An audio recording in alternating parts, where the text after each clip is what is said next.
প্রিয় ভিউয়ার্স, এখন দেখাবো আপনাদের একটা জর্জেট কামিজ কাটা। জর্জেট কামিজটা কাটবেন। জর্জেট কামিজটা হবে, এই কামিজটার লং হবে টোটাল মিলে 43 ইঞ্চি। 43 ইঞ্চি একটা কামিজ কীভাবে কাটবো তা দেখেন। প্রথমে লং হোক 43 একটা দাগ হবে। সাধারণত যেটা হাতার মাপ হয় সেটার অংশ প্রথমে হয়তো 6 পরিমাণ থাকবে।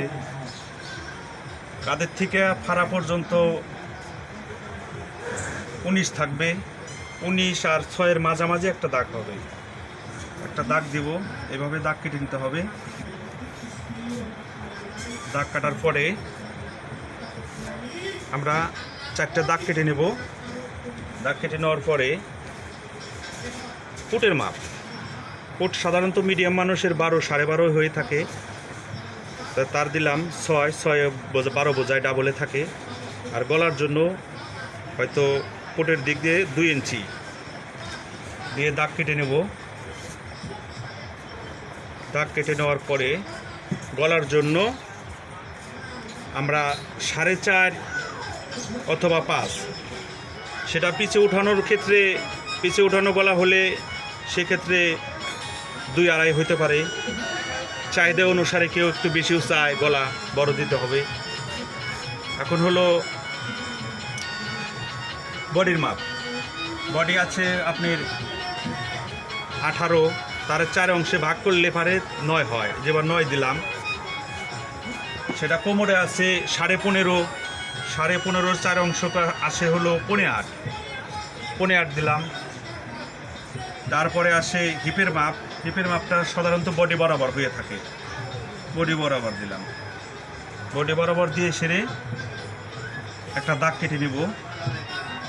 দাগ কেটে নেওয়ার পরে এখন আসবে নিচের ঘেরের মাপ।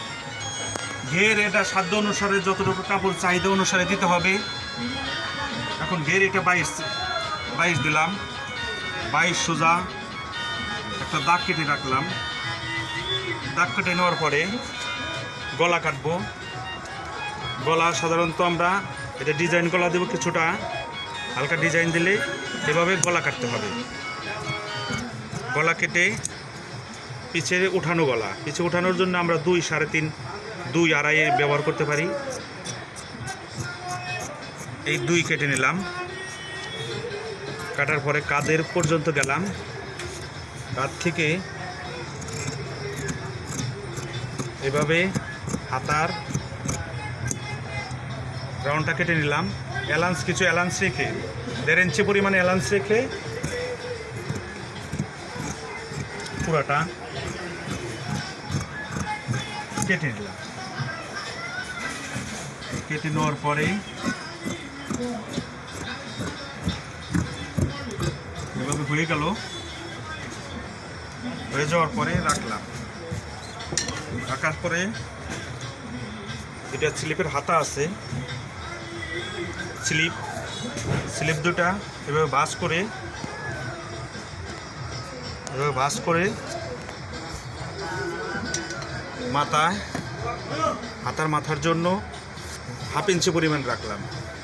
হাতার লং 15 দেওয়ার পরে 15 থেকে 2.5 ইঞ্চি পরে একটা দাগ কাটবো।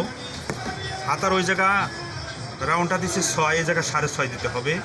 6.5 দিলাম। হাতার মোহরা 9-9-এর অর্ধেক 4.5 দিয়ে দাগ কাটতে হবে। এভাবে কাটিং দিতে হবে। এটাই কামিজ কাটা। এভাবেই কামিজ কাটতে হবে।